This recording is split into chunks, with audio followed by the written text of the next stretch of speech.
Hello, listeners of the latest episode. Welcome to the new chapter of our story. Day 733, 3 days after the Fort Carson failure. The Alliance was still processing the devastation of 8 months planning meeting empty cells when the broadcast came.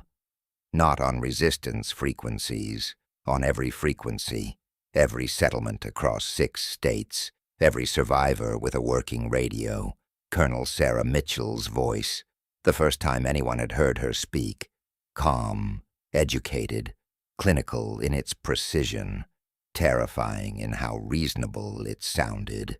Captain John Martinez, Commander Elena Torres, Free Settlements Alliance Leadership. I am Colonel Sarah Mitchell, Director of Project Lazarus. We haven't been properly introduced, though I've followed your resistance with great interest for 2 years. John was in the command center when the broadcast began. Chen, Michael, Sarah, Elena, Morrison, all gathered around the radio, listening to the voice that had architected everything Webb had built. I watched your Fort Carson assault with appreciation. Mitchell continued.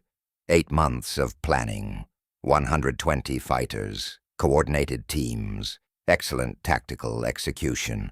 Webb anticipated your every move perfectly. But I want you to understand, Fort Carson wasn't the trap. It was the demonstration. Demonstration of what? Michael muttered. Mitchell answered as if she'd heard. Demonstration that we're always 3 steps ahead. That your planning, however meticulous, operates within parameters we've already anticipated. That rescue attempts fail not because you lack courage or capability, but because you're playing a game where we control the board. A pause, letting that sink in. But I'm not unreasonable. I understand you want Jennifer Park and Marcus Webb Jr. back. Understand they've been prisoners for 733 days.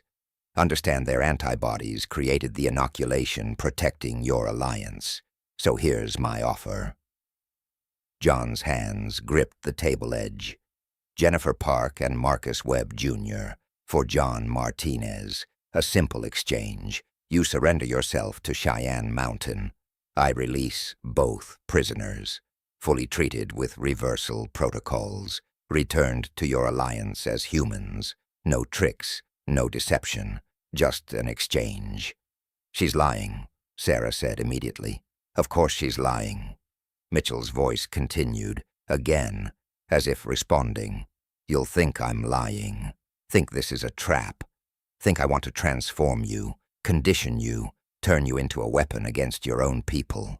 You're not wrong to think that. It's exactly what I'd do if circumstances allowed. But circumstances don't allow. You see, Captain Martinez, you're more valuable to me as a free agent than a conditioned prisoner. Your broadcasts, your leadership, your refusal to surrender. You inspire resistance across the region.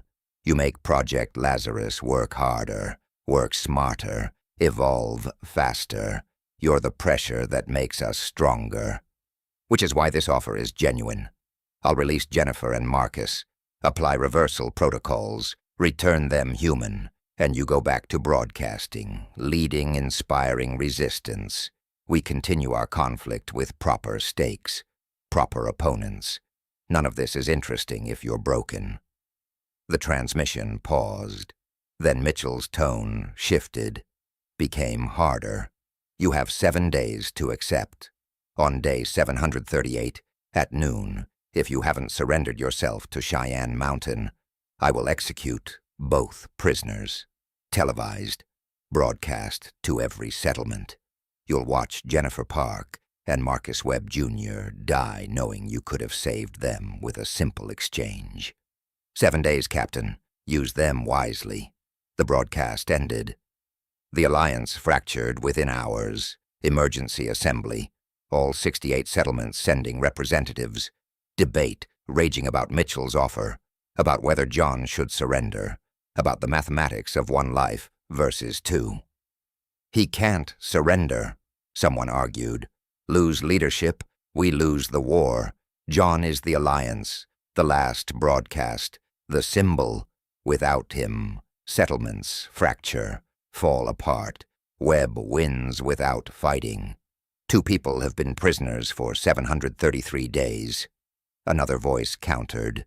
Jennifer and Marcus saved 32,000 people. Their antibodies made everything possible. We owe them rescue. If the price is John's surrender, we pay it. You're assuming Mitchell actually releases them, Elena interjected, assuming she honors the exchange. Why would she? She's demonstrated superior intelligence, superior planning, superior tactical anticipation. Why honor a deal when betrayal serves her better? Because she said it, someone insisted. Said she values John as free agent, more than conditioned prisoner. Said he makes Project Lazarus stronger by resisting. That's almost respectful. That's manipulation, Catherine Chen said, the former Webb researcher, the defector who understood Project Lazarus better than anyone. Mitchell is a psychologist, studied behavioral conditioning for decades. She knows exactly what to say to make surrender seem reasonable, logical, even honorable. Catherine pulled up research from her time with Webb.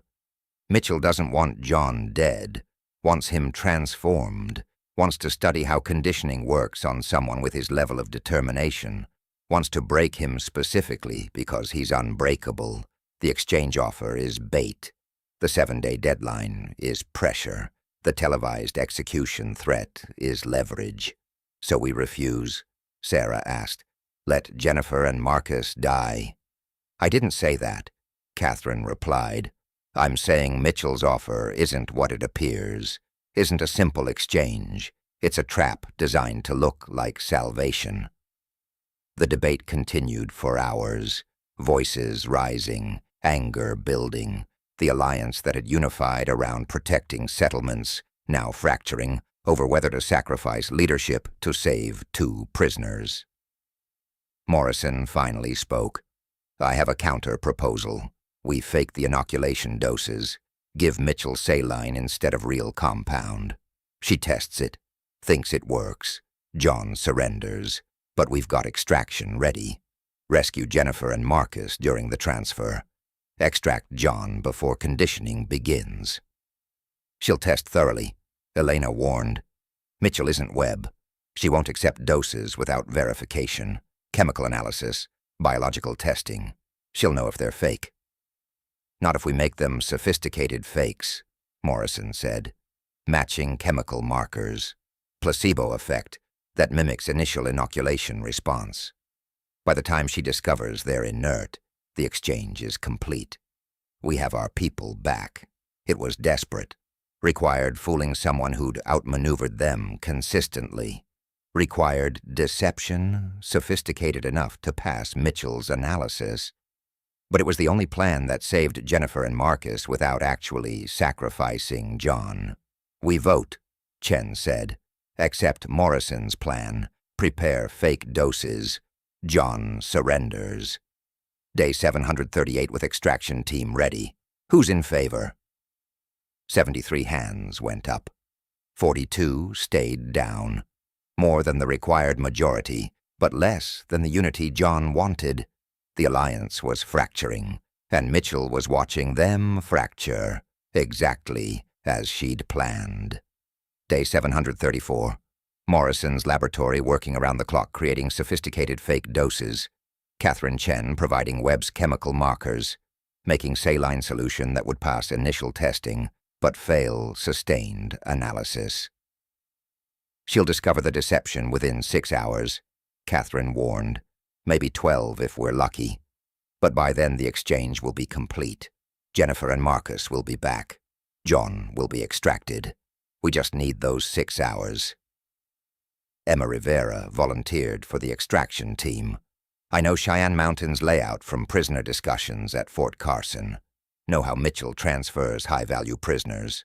I can guide the team. Sarah insisted on being part of extraction.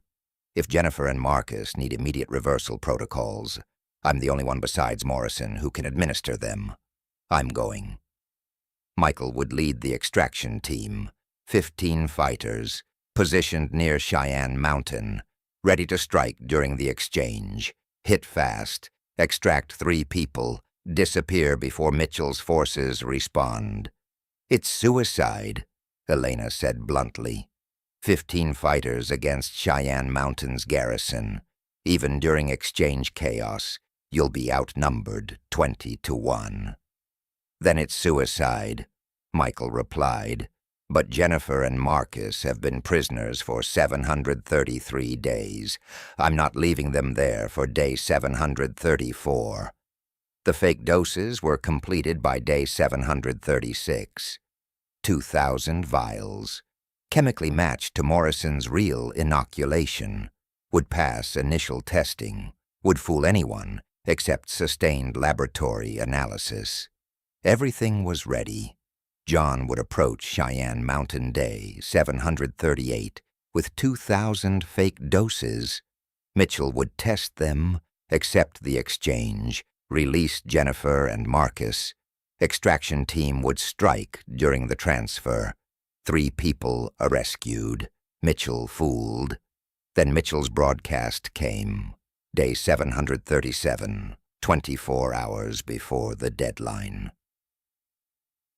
Captain Martinez, I hope you're preparing for tomorrow's exchange. I'm certainly prepared. Cheyenne Mountain security is ready. Jennifer Park and Marcus Webb, Jr. are being prepared for transfer. Reversal protocols are standing by. But I need to adjust one detail of our agreement. You see, I've been monitoring your alliance communications, your planning sessions, your laboratory activity, and I know you're planning deception. John felt ice forming in his chest. You're creating fake inoculation doses, Mitchell continued. Sophisticated fakes, chemical markers matching Morrison's real compound, designed to pass initial testing, but fail-sustained analysis. Quite clever. Catherine Chen's contribution, I assume. She always was creative. So here's my adjustment. The 2,000 doses you bring must be real, verifiable, actual inoculation compound, not saline. I'll conduct a thorough chemical analysis before accepting the exchange. If the doses are fake, the deal is void. Jennifer and Marcus die immediately. No 7-day extension, no second chances, immediate execution. Mitchell let that settle. I understand this complicates your planning. 2,000 real doses represent 6 months of production. Your emergency reserve, your defensive capability. Losing them weakens the alliance significantly. But that's the point, isn't it? An exchange should cost something, should require sacrifice. Otherwise, it's not an exchange. It's just theater. You have 24 hours. Real doses or Jennifer and Marcus die. Your choice, Captain. The transmission ended. The alliance exploded into chaos. She knew, someone shouted. Knew about the fake doses, monitored our communications. We've been compromised. Mitchell's demanding our entire emergency reserve. Another voice called. 2,000 doses. That's 6 months of protection. We lose that. We lose defensive capability. We lose it, or 2 prisoners die. Someone countered. Prisoners whose antibodies created those doses in the first place. Elena called for order. Everyone quiet. We need to assess options rationally. But rationality had left the room. The alliance was fracturing into factions. Those who believed John must surrender with real doses. Those who believed the alliance couldn't afford to lose emergency reserves. Those who believed Mitchell was lying and would betray the exchange, regardless. We can't give Mitchell 2,000 real doses, Elena said. Can't sacrifice 6 months of protection. Can't weaken alliance defensive posture based on promise from someone who's demonstrated superior deception capability. Then Jennifer and Marcus die. Sarah said flatly. Die watching a broadcast where we chose strategic reserves over rescuing people who made those reserves possible. Die knowing we calculated their lives were worth less than 6 months of production. Their lives aren't worth less, Morrison said quietly, but 2,000 doses protect 2,000 people. The mathematics are brutal. 2 lives versus 2,000 potential lives. How do we choose? Catherine spoke up. Mitchell knows the mathematics, too, knows we'll struggle with this choice. That's why she made it. Not to acquire doses. She can produce her own modified infection, but to fracture us, make us fight each other, destroy Alliance unity from within. So we refuse on principle? Michael demanded. Let them die to deny Mitchell a psychological victory? I'm saying Mitchell wins either way. Catherine replied. We surrender the doses. We lose defensive capability. We refuse. We lose prisoners and morale. She's created a scenario where both options benefit her. John had been silent throughout the debate, listening to his alliance tear itself apart over mathematics that had no right answer, over choices that sacrificed something regardless of decision. Finally, he spoke. We give her the real doses. The room fell silent. We give Mitchell 2,000 real doses, John repeated. I surrender day 738 with our emergency reserve. She releases Jennifer and Marcus, applies reversal protocols, returns them to the Alliance. John, Chen started. Their antibodies created those doses, John said. Every single vial Morrison has produced over 2 years came from blood samples Jennifer and Marcus let us extract. They sacrificed their freedom so we could protect 32,000 people. We owe them the doses that only exist because of them. And if Mitchell transforms you, Elena asked, if the exchange is a trap and you become her prisoner, her conditioned weapon, then the Alliance continues without me, John said. Chen leads. Elena commands military operations. Morrison continues production. The last broadcast continues. One person isn't worth more than the movement. You're not one person, Sarah said. You're the symbol, the voice, the broadcast. Everyone listens to every night. Lose you, we lose cohesion. Then we find new cohesion, John replied. But we don't find it by abandoning people who saved 32,000 others. We don't calculate that Jennifer and Marcus are worth less than strategic reserves. We honor the debt. We pay the price. We bring them home. The vote happened at midnight, day 738 in 6 hours. Accept John's decision. Surrender him with 2,000 real doses in exchange for Jennifer Park and Marcus Webb, Jr. 81 in favor, 34 opposed. The Alliance was still fractured, but majority had spoken. John would surrender at noon, would bring 2,000 doses, the Alliance's entire emergency reserve, to Cheyenne Mountain, would exchange himself and 6 months of protection for 2 prisoners who'd been suffering for 733 days. Morrison prepared the doses, 2,000 vials, verified real, chemical markers perfect, biological effectiveness confirmed, everything Mitchell demanded. She'll honor the exchange, Morrison said, trying to convince himself. Jennifer and Marcus will come home. Reversal protocols will work. They'll be human again. And John becomes her prisoner, Sarah said. Becomes what Jennifer and Marcus were. Conscious enough to know he's being conditioned. Aware enough to suffer. Unable to resist transformation. Maybe, Morrison admitted. Or maybe Mitchell was telling the truth. Maybe she values John free more than conditioned. Maybe the exchange is genuine. You don't believe that, Sarah said. No, Morrison agreed. But I want to. Because the alternative is we're sending John to 733 days of what Jennifer and Marcus experienced, and I don't know if anyone survives that twice. The extraction team prepared. Michael, Sarah, Emma, 12 others, positioned 5 miles from Cheyenne Mountain, ready to strike if the exchange went wrong, ready to rescue 3 people if opportunity presented. You won't get the opportunity, Elena warned. Mitchell knows you'll be waiting, knows extraction is the backup plan. She'll conduct the exchange inside Cheyenne Mountain. Behind defenses, your 15 fighters can't breach. Then we try anyway, Michael said, because that's what we do. Attempt impossible missions, fight unwinnable fights, refuse to accept that some people can't be saved. Day 738 approached. 6 hours, 5 hours, 3 hours.